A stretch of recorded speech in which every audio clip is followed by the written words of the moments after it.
I think there's more and more. There's as much evidence for as against that the mind is non-local, and I think we're moving more and more towards non-local. And when I first heard about tubules in your brain, I'm like, yes, there we have the micro and macro worlds are coming together because quantum physics, and I don't understand quantum physics very well. I talked to Mike, and it's sort of fuzzy sometimes. Mm-hmm. And I try to read about it, and I watched. I've got a very good informative video that I used to post on Minds once in a while about quantum effects, and these are demonstrable effects. These are things that have been proven in experiment after experiment. So you look at this stuff, and they say, well, all these wild effects, going backwards in time and instantaneous communication of information, all this stuff, it only happens at the quantum level, the teeny tiny little micro level.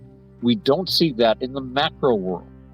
And yet, to me, if our macro world is built on this micro world, then there have to be some manifestation of these micro effects somehow in the macro world.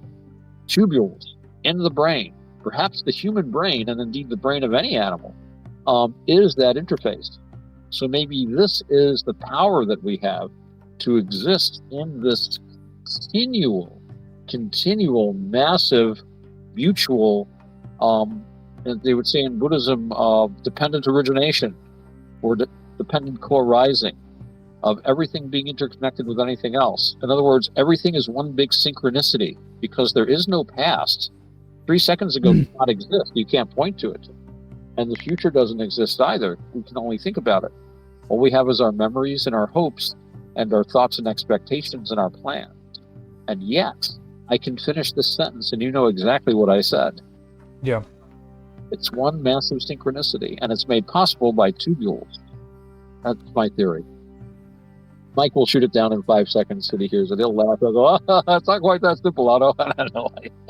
Well, I mean, the thing that really got me spun up about it was earlier on I had started doing shows that we didn't go further with that involved the episodes of In Search Of.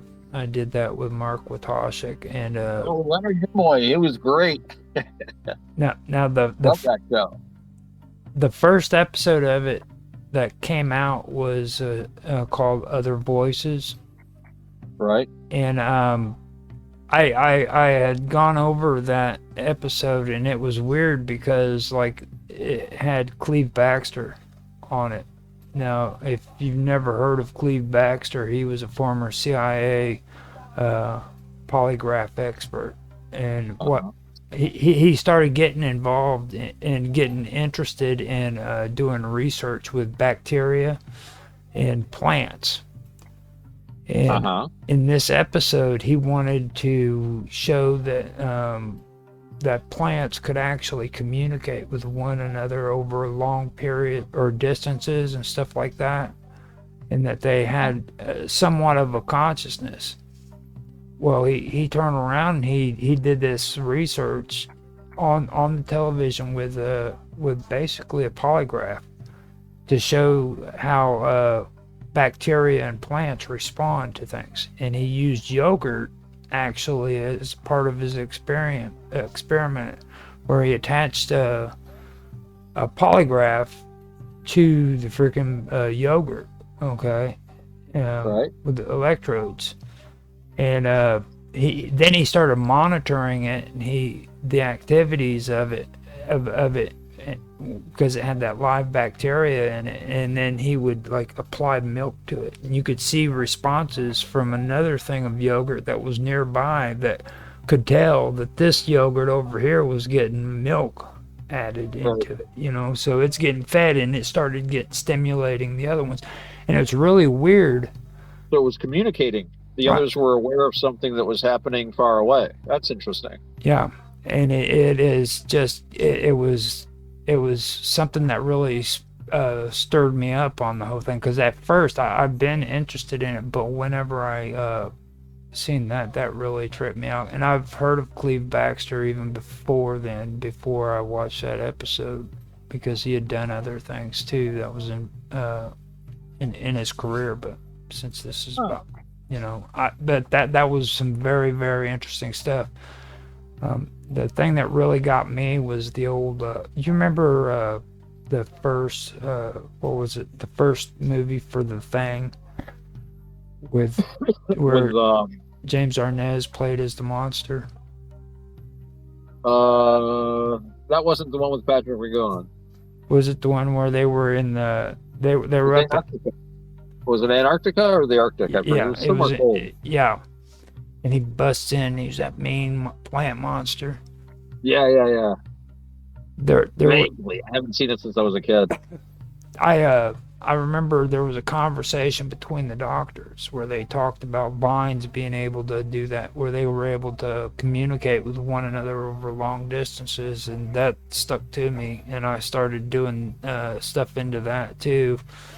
So it was really weird. It just all of that came together when it comes to the just being a sentient, basically. You know what I mean? Not really sentient, but just aware. They're aware. Yeah. There's a consciousness. Buddhism doesn't recognize plant consciousness as such, but some Buddhist traditions talk about deva beings, spiritual beings that are associated with plants. So that's a possibility of a folk memory or folk knowledge. Kind of is preserved inside the Buddhist matrix. That's responsible for a lot of like the things you see in Tibetan Buddhism, and like Chinese and Japanese Buddhism. Yeah. It modifies a lot of the way people look at these things, but they still preserve the ideas they have about them. Yeah. I know that there's like a tradition in Buddhism, for example, when you die, when this body goes, in Buddhism, you immediately take another birth. And taking a birth means if you're going to be in a ghost realm, then birth means you just appear. Or a deva realm, you just appear, right? But if you're in an animal realm, like a human or an animal realm, then you're going to go into a womb or an egg or whatever. Hopefully a nice human womb. But the theory is that it happens instantaneously. That when you die, your consciousness immediately goes to a fertilized egg. Boom, and there you are. Begins the moment of conception. However, I've been told that in Southeast Asia, there's a tradition that there's a waiting period where you take another form, and then you find a human body to hopefully a human body to take another birth in. And my thought was, well, there's nothing that says that you can't simply have a very short birth as something. So you go from being a human to like a birth as like a bird spirit or whatever. And then after like so many days or weeks or years or whatever, then jumping into a human. But again, it's not orthodox, but it's just like an idea that people have based on what they've experienced with the spiritual realm in their lives. Now the Tibetans, that don't they have a whole is that Hindu or is that Buddhism where they have when they pass on they have to go through like trials and they have the Bardos. Actually, I was just listening to a guy explicating the Tibetan Book of the Dead. Yeah, they have a really complicated afterlife kind of a scenario going. It's very shamanic. You know, they had a shamanistic religion up there when Buddhism got there, and they incorporated a lot of shamanic ideas.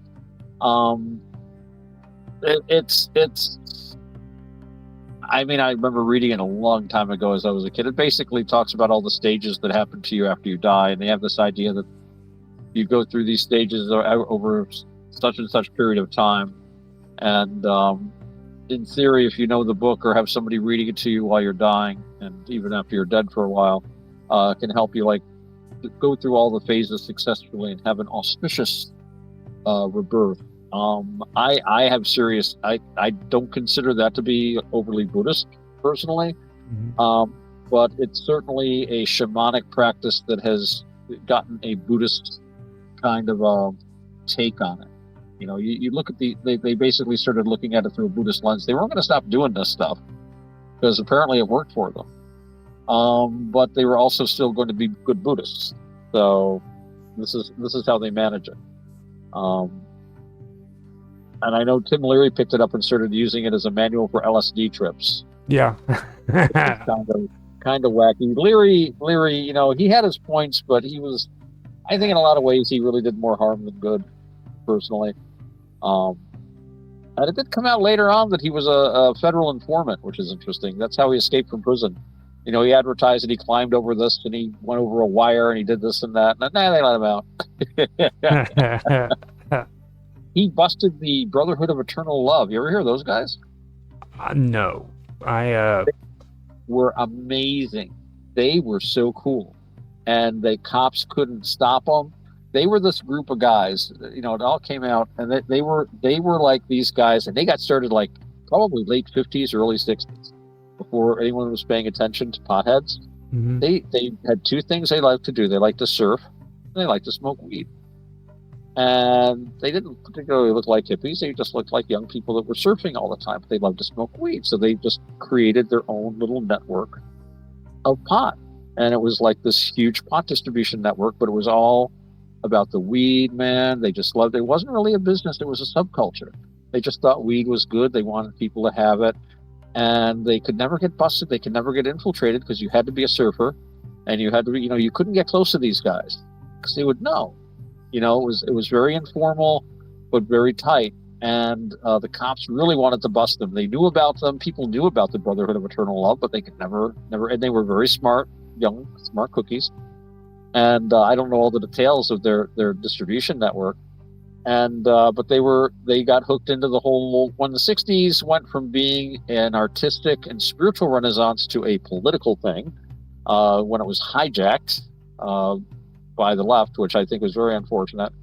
And Time magazine would do this, and everybody started doing whatever the magazine sold them, and da da da da. So they got all kind of like, yeah, man, the counterculture, the revolution, da da da da. So Tim Leary gets out of prison, and he's like, the Brotherhood of Eternal Love got together, and he said, should we help Tim Leary? It's like, yes, man, he is the new messiah for the psychedelic age, da da da da. So they went and they let Tim Leary into their little group and showed him everything. Well, Tim Leary reported everything to the cops, and they finally busted the Brotherhood of Eternal Love. Yeah, sad story. If only they hadn't gotten political, they'd probably still be around today. That kind of opens you up to where you can discuss some of the stuff you were talking about too, like the difference between Western Buddhism compared to traditional Buddhism as well. Yeah, a lot of the stuff that they call Buddhism here in the West is not exactly what I'd call Buddhism. In the 60s especially, people would just make stuff up as they went along. And, when you're first looking at Buddhism, the Mahayana stuff is very flashy. You've got like Zen in Japan, which is really cool. And Zen is actually very cool. I dig Zen. But you get Zen sword, right? Zen archery. Mm-hmm. These masked Zen warriors, things like that. And you get, in Tibet, of course, you've got the lamas with these amazing hats. And they wear malas made from human skulls. Each bead is from a different skull. And some of them wear they're like vests made out of like human bones, and they use human thigh bones for trumpets as one of their musical instruments. They also have a tradition, and this is actually kind of Buddhist, where most Buddhists cremate the body. They have this thing where they just take the body and lay it out on the mountainside, cut it up a bit, and let the animals eat it, kind of like the Zoroastrians do.